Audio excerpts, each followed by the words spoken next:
نبی پاک کو نا اپنے دادا سے بڑا پیار ہے، بڑا دادا سے، والد سے تو ہوتا ہی ہے، ماں سے تو ہوتا ہی، حضور کو اپنے دادا سے۔ بخاری شریف میں حدیث ہے، جناب ابو سفیان رضی اللہ تعالیٰ عنہ حدیث کے راوی ہیں، فرماتے ہیں کہ جنگ میں حضور کے ساتھ تھا فتح مکہ کے بعد، تو کافروں نے بڑا شدید حملہ سامنے سے کر دیا۔ فرماتے ہیں جب انہوں نے شدید حملہ کیا تو مسلمان تھوڑے پیچھے ہٹے، ارادہ یہ تھا کہ نئی منصوبہ بندی کے ساتھ آگے بڑھیں گے۔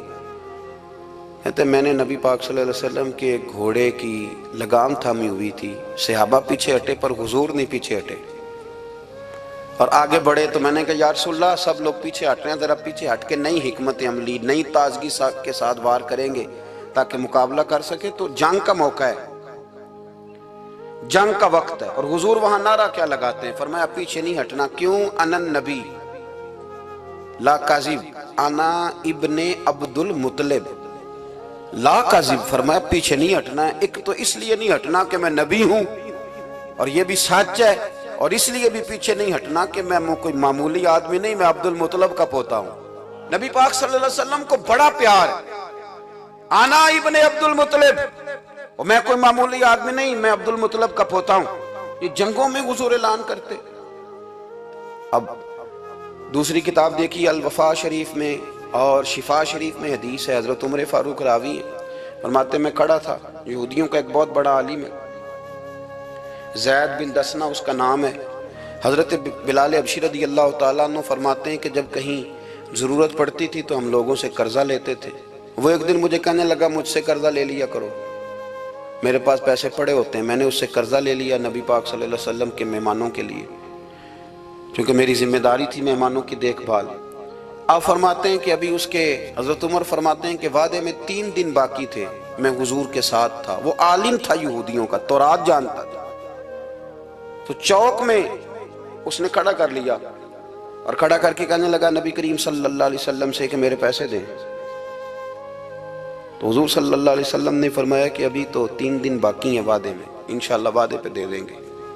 میں نے جو مضمون چھیڑا ہے وہ میں نے مکمل کرنا ہے، آپ میری بات پہ توجہ کرنا۔ میں کہہ چکا ہوں کہ حضور کو دادا سے بڑا ہی پیار ہے۔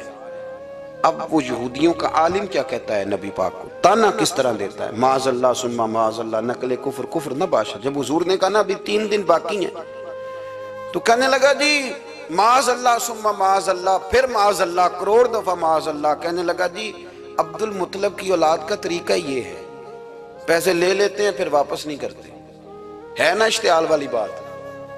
یعنی ویسے ہی آپ کسی کو کہیں کہ تیرے دادے کی اولاد شاری کا طریقہ ہی وہ گرم ہو جائے گا، اور اگر یہ کہہ دیا جائے اس ذات کے بارے میں جس سے آپ پیار بھی عشق کی حد تک کرتے ہوں، تو اب تھپڑ تو بنتے ہیں نا 4، اب ڈنڈا تو بنتا ہے نا۔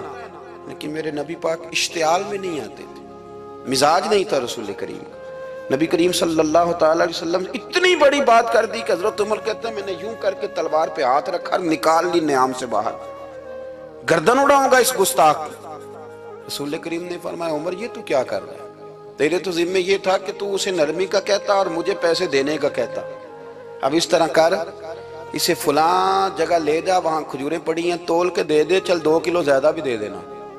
حضرت عمر فاروق رضی اللہ تعالیٰ عنہ کہتے ہیں میں نے کہا حضور زیادہ کس بات کی، میں تو پوری بھی ذرا ناپ تول کے دوں گا، اور احتیاط سے، کس بات کی زیادہ، اس نالائق کو زیادہ دوں؟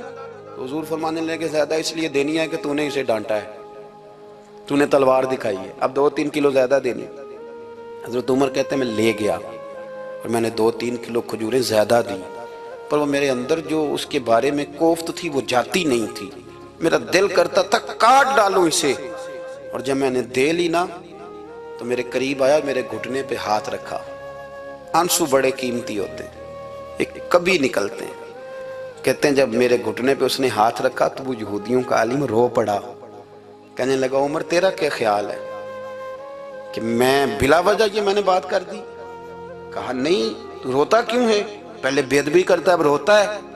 تو کہنے لگا عمر میں کوئی معمولی آدمی نہیں، میں پڑھا لکھا بندہ ہوں، معمولی ہوتا تو جلدی مان جاتا، میں تورات کا، انجیل کا، زبور کا عالم ہوں، میں نے آخری نبی کی ساری صفتیں اپنی کتابوں میں پڑھی ہیں، میں نے ساری باتیں چھپ چھپ کے نبی پاک میں دیکھ لی تھی، ایک بات میں نے حضور کی آزمانی تھی ابھی، وہ یہ تھا کہ نبی پاک کے سامنے جتنی بھی جہالت کرو گے نا، اللہ کے رسول کا حلم اس پر غالب آ جائے گا، حضور کا صبر اس پر غالب آئے گا۔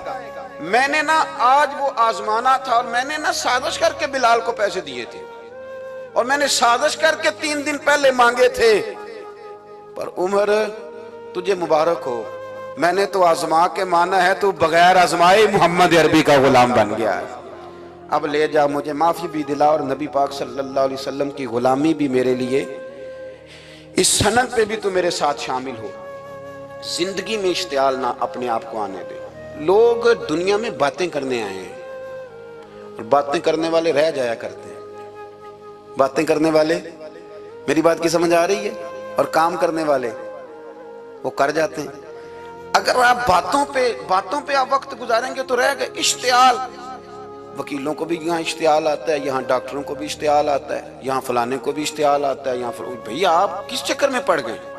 اگر آپ کو اشتعال ہی آنا ہے، آپ دیکھیں نا اہل طائف نے نبی پاک کے ساتھ کیا کیا۔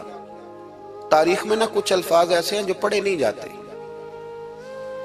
جب انہوں نے کہا کہ معاذ اللہ آپ نبی ہیں جو دروازہ دروازہ گھوم رہے ہیں، آپ نبی ہیں جن کے ساتھ لشکر ہی کوئی نہیں، پیسے ہی کوئی نہیں، آپ ہیں، اتنے سخت جملے، پھر پتھر بھی مارے۔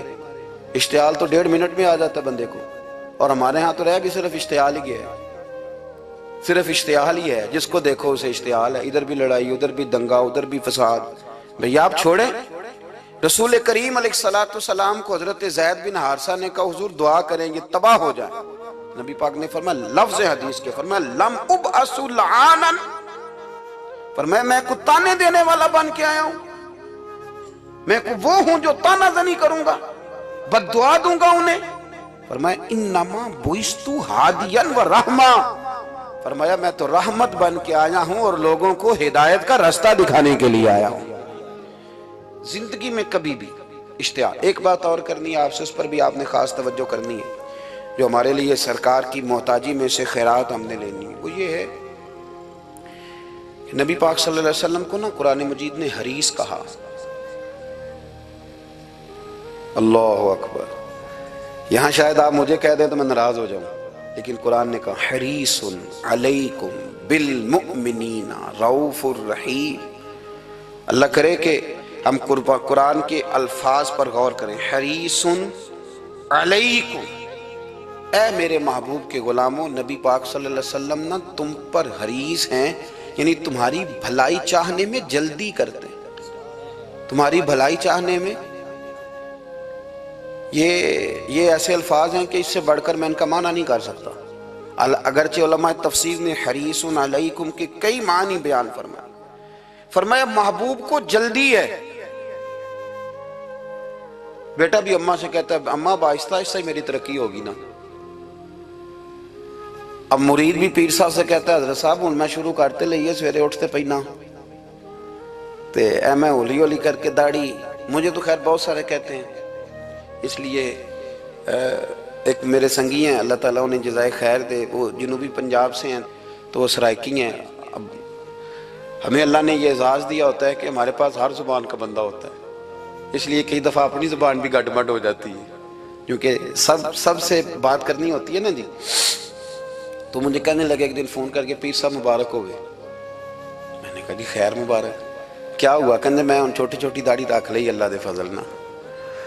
میں کہا چلو میں تیری مبارک قبول کیتی تو مہربانی کری انہوں کھاد شاد باندھا رہی تاکہ تھوڑی بڑی بھی ہو ہی جائے کہ مبارک ہوئے۔ میں چھوٹی چھوٹی، میں کہا چلو اللہ کریم خیر کرے گا بڑی بھی ہو جائے، حالانکہ داڑھی کا کوئی وزن ہی نہیں ہوتا، کیوں ہوتا ہے نہ چھوٹی کا نہ بڑی کا، اللہ سمجھنے کی توفیق عطا فرمائے۔ باہر کا جو بات عرض کرنی ہے اس کی طرف آتا ہوں آپ حضرات سے۔ حریص علیکم، بھئی ہر بندہ کہتا ہے میں آہستہ آہستہ چلوں گا، لیکن نبی پاک صلی اللہ تعالیٰ علیہ وسلم نے شوق رکھتے میری امت کو جلدی سے خیر ملے، جلدی سے۔ آپ دیکھیں نا ہم نے نا اصل میں سنی تقریریں، سنانے والوں نے سنا دیں، بس وہ ٹھیک ہے ایک نظام ہے، لیکن کبھی کبھی نا ہم الجھ جاتے ہیں، اڑ جاتے ہیں کہ یار ایسے بھی ہوتا ہے۔ نبی پاک جلدی کرتے ہیں اپنی امت کو خیر دینے میں، جلدی۔ حضرت ابو ہریرہ نے حافظہ مانگا تو فٹافٹ دیا حضور، حضرت جابر ابن عبداللہ نے کہا حضور گھر میں غربت ہے، تو فرمایا یہ کلو لے جا، کھول کے نہ دیکھنا کھجوریں، کھاتا رہنا، ختم کوئی نہیں ہوں گا۔